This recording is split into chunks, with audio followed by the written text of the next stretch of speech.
اس کے بعد عزیزان من سورہ الحشر کا تیسرا رکوع، آخری رکوع آ رہا ہے۔ یہ وہ رکوع ہے جسے عام طور پہ آپ دیکھیں گے عام تلاوت اس کی ہوتی ہے۔ یوں تو قرآن کریم کا ایک ایک لفظ اپنی اپنی جگہ بے نظیر اور بے مثل ہے، لیکن بعض مقامات اس میں ایسے آتے ہیں کہ جہاں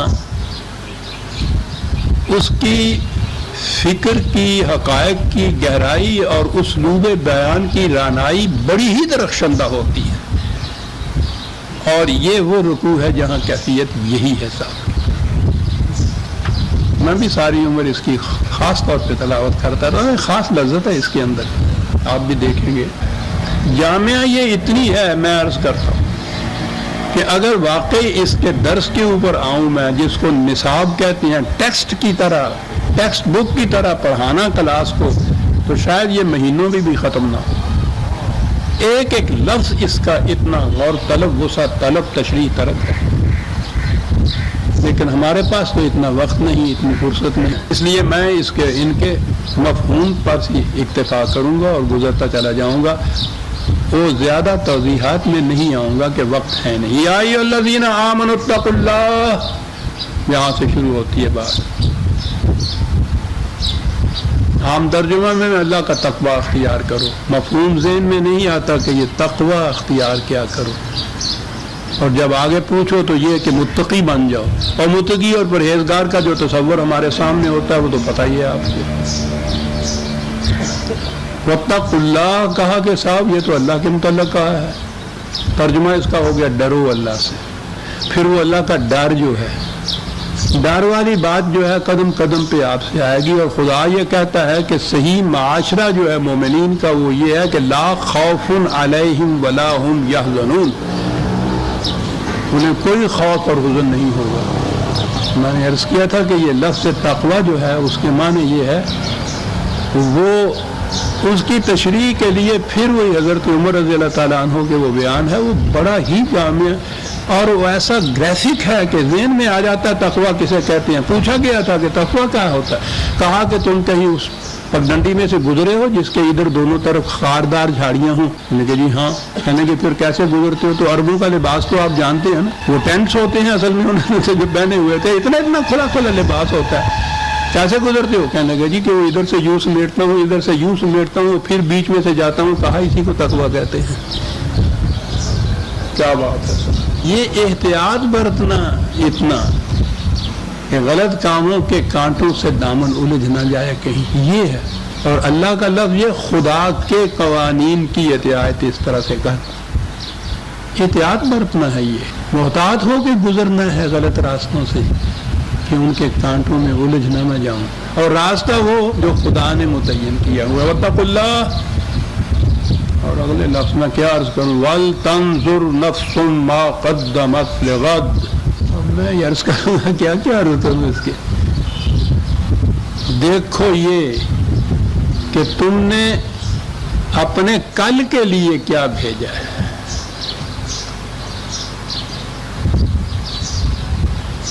اور تشریح پہ آ جاؤں تو میں نے کہا 1 مہینہ لگ گیا تھا، تم نے اپنے کل کے لیے کیا۔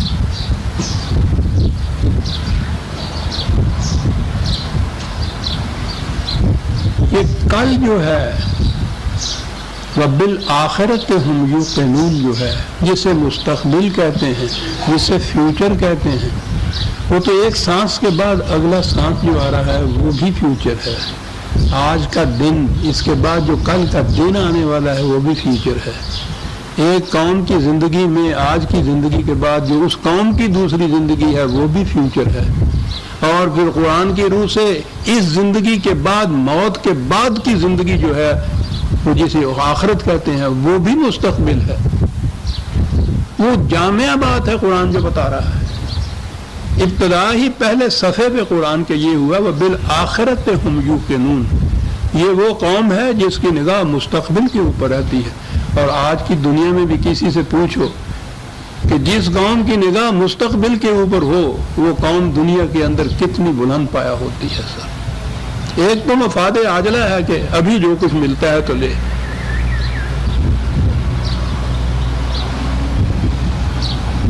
عاقبت کی خبر خدا جانے. اب تو آرام سے گزرتی ہے، عاقبت کی خبر خدا جانے. کل کے لیے تم نے آج کیا بھیجا ہے، یہ ہے قرآن کے الفاظ. عمل کا نتیجہ ہمیشہ اس کے بعد مرتب ہوتا ہے. عمل پہلے وجود میں آتا ہے، کام جو بھی آپ کرتے ہیں نتیجہ بعد میں آتا ہے.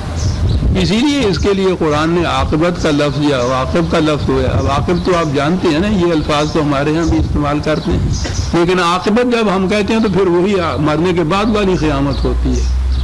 حالانکہ زندگی کے اندر تو ہر دوسرا سانس پہلے سانس کے بعد میں آتا ہے، جو پیچھے لگا ہوا. عقبہ کے معنی پیچھے لگا ہوا.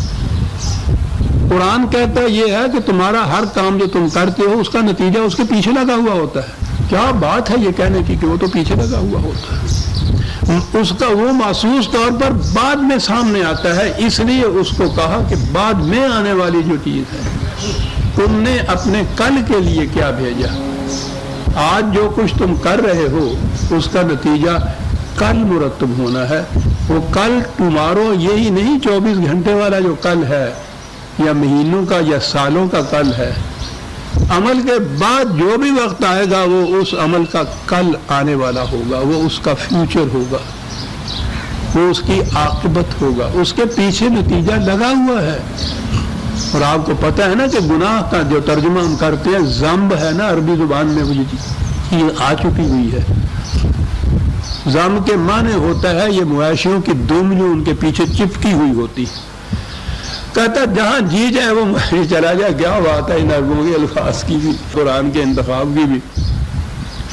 یعنی جہاں جی چاہے وہ مویشی چلا جائے، وہ دم اس کے پیچھے چپکی ہوئی ہے، پیچھا چھوڑتی نہیں ہے. اسے کہتے ہیں نتیجہ عمل کا. جاؤ تو کہاں جاتے. وَلْتَنْظُرْ نَفْسٌ مَا قَدَّمَتْ لِغَدٍ. یہ جو پیشوا افتادہ مفاد ہوتے ہیں ان کو تو ہر شخص دیکھتا ہے. ابھی یہ سودا یوں کیا اور اس کے بعد اتنا آ گیا. یہ کہ اس سودے میں جو ہیر پھیر کیا ہے اس کے متعلق کیا ہے، کہا اس کا نتیجہ ذرا بعد میں نکلے گا. لغت یہ ہے، کہا سودا کرتے وقت اتنا ہی نہ دیکھو کہ اس وقت مجھے اس کا کتنا فائدہ ہوتا ہے، دیکھو یہ کہ اس کے بعد مستقبل میں اس کا نتیجہ کیا نکلتا ہے. اور مستقبل جاتا ہے آخری زندگی تک، اخروی زندگی تک بھی. میں عرض کرتا ہوں اب یہ میں تو ابھلے چلے آتے ہیں میرے سارے یہ مضامین، تو کیا چھوڑوں اور کیا عرض کروں. اسلام یا ایمان کی بات شروع اس سے ہوتی ہے. وہ اللہ کی بات بعد میں آتی ہے، انسان کی پہلے بات آتی ہے. انسان کی زندگی کے متعلق جو ایک نظریہ یا تصور ہے وہ ہے اسلامی، اور اس کے خلاف تصور انسان کی زندگی کا تصور غیر اسلامی. تصور زندگی یہ ہے کہ زندگی اسی طبعی زندگی فزیکل لائف کا نام نہیں ہے، جسم کی زندگی کا نام نہیں ہے. یہ بھی ضروری ہے، لیکن زندگی اسی کا نام نہیں ہے.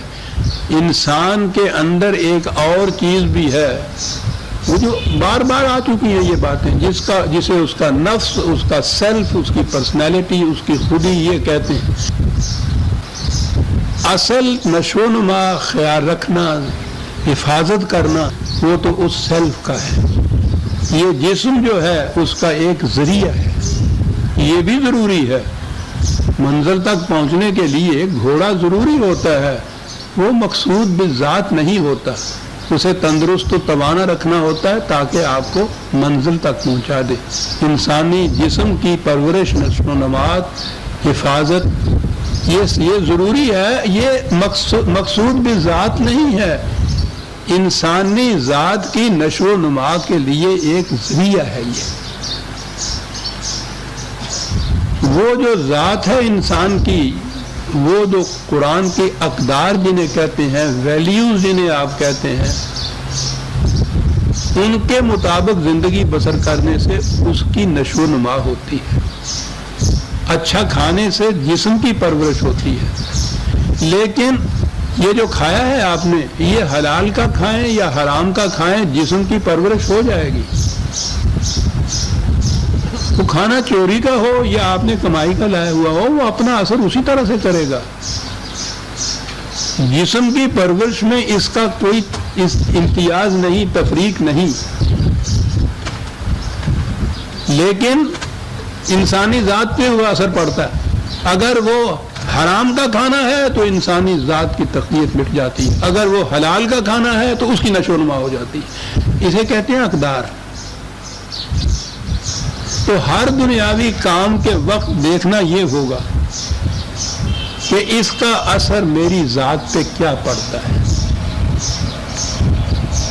اور قرآن نے جو چیزیں کہی ہیں، یہ جائز ہے، یہ ناجائز ہے، یہ حرام ہے، یہ حضور ہے، یہ گناہ ہے، یہ ثواب ہے، وہ ڈٹرمننگ فیکٹر جو ہے اس کا، جس چیز سے دونوں میں تفریق ہوتی ہے وہ یہی ہے کہ صرف جسم کی پرورش کے لیے ہے یا اس کے ساتھ انسان کی ذات کی پرورش بھی اس سے ہوتی ہے۔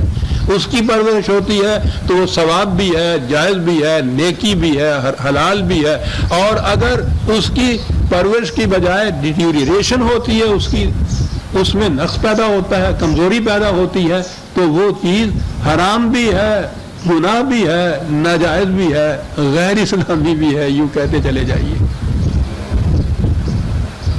یہ جو کہا ہے نا کہ کل کے لیے دیکھو، جسم کی پرورش تو اسی وقت ہو جاتی ہے۔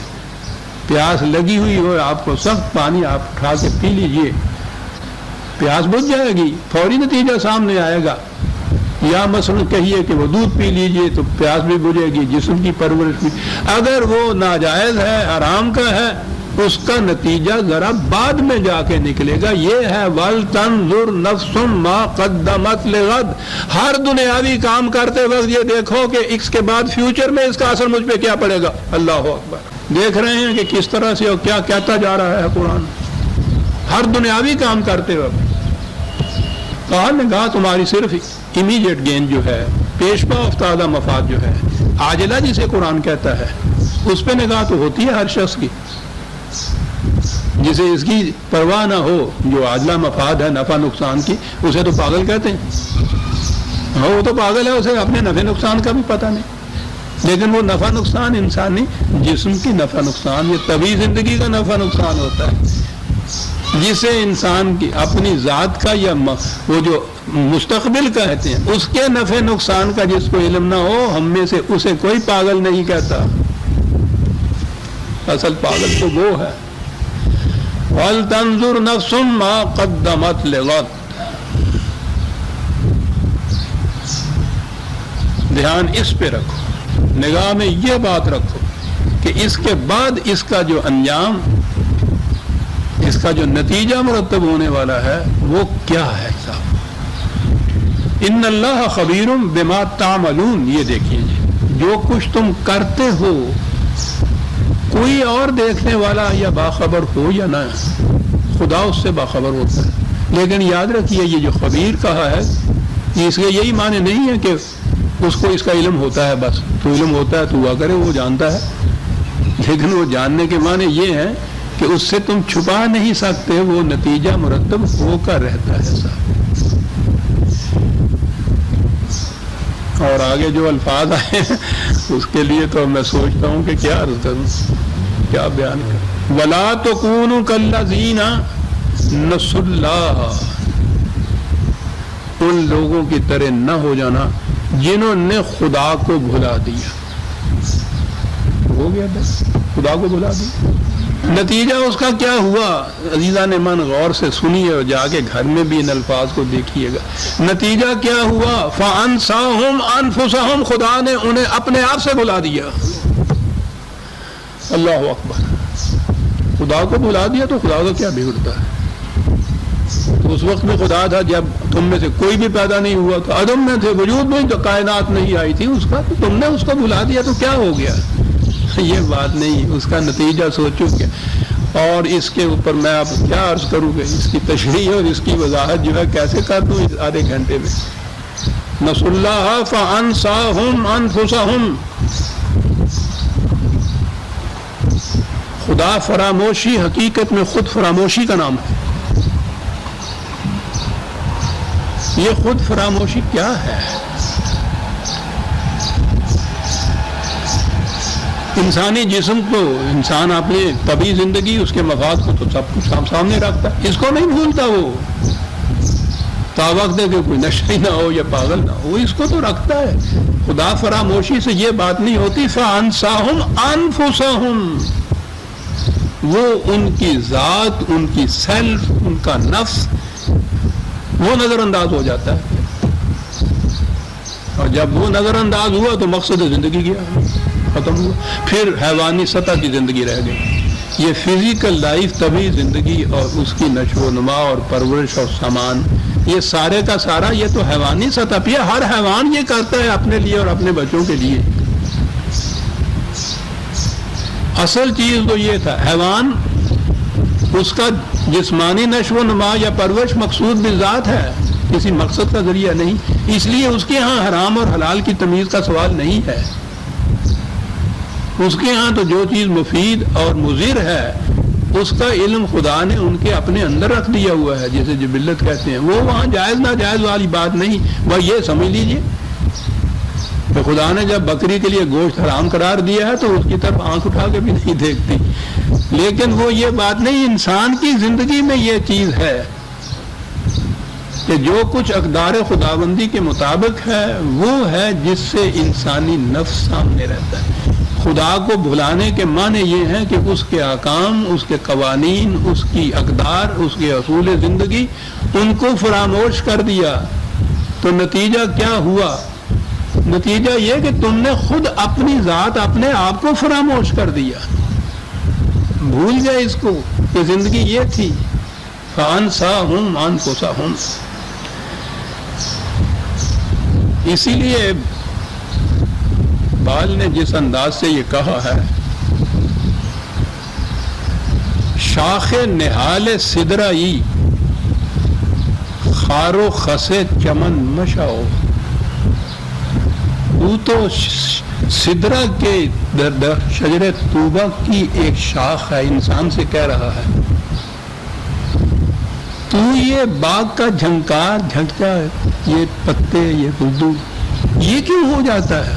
خار و خس کہاں شاخ نہال سدرا کا ایک گلے سرسب، یہ اپنے آپ کو، وہ تمہاری بلندیاں ہیں، یہ تمہاری پستیاں ہیں، یہ کیوں اس پستی پہ کیوں آتا ہے؟ اگلا شعر ہے، اگلا مصرع ہے، منکر او اگر شوی، اگر کسی وقت تو اس کا منکر ہو بھی گیا ہے، منکر خیش تن مت ہو، اپنے آپ کا منکر نہ ہو، اپنے آپ کا منکر ہو جائے گا پھر تو کبھی بھی ایسا نہیں ہوگا کہ تو خدا کا اقرار کرے، اس کا انکار نہیں کرے گا تو اس کے بعد یہ ہوگا کہ پھر اس کا اقرار کرے، اس کے اقرار کیے بغیر چارہ ہی نہیں اس کے بعد۔ تو منکر خیشتن ہونا جو ہے یہ ہے اصل میں اسلام چھوڑ دینا۔ سوچیے عزیزان من، آج اس 1 ارب کی آبادی میں سے کتنے ہیں جو اس معیار کے اوپر پورے اترتے ہیں؟ منکر خیشتن نہیں ہے۔ نسوا اللہ فلا تکونوا کالذین نسوا اللہ فانساہم انفسہم اولئک هم الفاسقون۔ کیا لفظ ہے صاحب؟ آپ کو یاد ہوگا کہ فسق کسے کہتے ہیں؟ میں نے کہا تھا نا کہ یہ پھل جو پکتا ہے تو اس کے اوپر وہ ایک اس کا چھلکا ہوتا ہے، وہ اس چھلکے کے اندر رہتا ہے تو پک جاتا ہے۔ کئی آپ پھل دیکھیں گے، آم ہی اگلے دنوں دیکھیں گے، وہ ایک طرف سے چھلکا پھٹا ہوا سا ہوتا ہے، ایک طرف کو نکل گیا ہوتا ہے اندر سے، وہ پکتا نہیں ہے۔ یہ جو اس پیٹرن یا اس چھلکے کو توڑ کر اپنی راستہ آپ نکال لینا جو ہے، اسے فسق کہتے ہیں۔ فاسق وہ ہوتا ہے جو خدا کے بتائے ہوئے پیٹرن کے اندر اپنے سیلف کو نہ رکھے، پھر وہ سیلف جو ہے پختہ ہوتا ہی نہیں ہے کبھی۔ اولئک هم الفاسقون لا یستوی اصحاب النار واصحاب الجنہ اصحاب الجنۃ هم الفائزون۔ کہتا یہ دونوں گروہ اکٹھے ہوں گے، ایک وہ کہ جن کی نگاہ صرف انسان کی طبعی یا جسمانی زندگی کے اوپر ہے، وہاں اقدار و احکام خداوندی کا سوال ہی پیدا نہیں ہوتا، صرف امیجیٹ گین، مفاد آ جائے، طبعی زندگی، یہ جہنم والے ہیں۔ دوسرے وہ ہیں کہ جن کی نگاہ انسانی ذات کے اوپر، خدا کی اقدار کے اوپر، جو خدا کو بھلاتے نہیں، اس لیے وہ اپنی ذات کو نہیں بھلاتے. یہ اصحاب الجنت ہے. اور یہ وہ ہیں کہ جنہوں نے واقعی کچھ کمایا، کچھ نفع اٹھایا. فائزون جو ہے، فوز اچیومنٹ کو کہتے ہیں کہ کچھ حاصل کیا. یہ پھر بات دوسری طرف چلی جائے گی. تمام مذاہب میں تصور نجات کا ہے، کسی مصیبت سے چھٹکارا پانا. قرآن میں تصور فوز کا ہے، کچھ حاصل کرنا، اچیو کرنا. اولئک هم الفائزون. کہا یہ چیزیں قرآن کے اندر تم کو ملیں گی.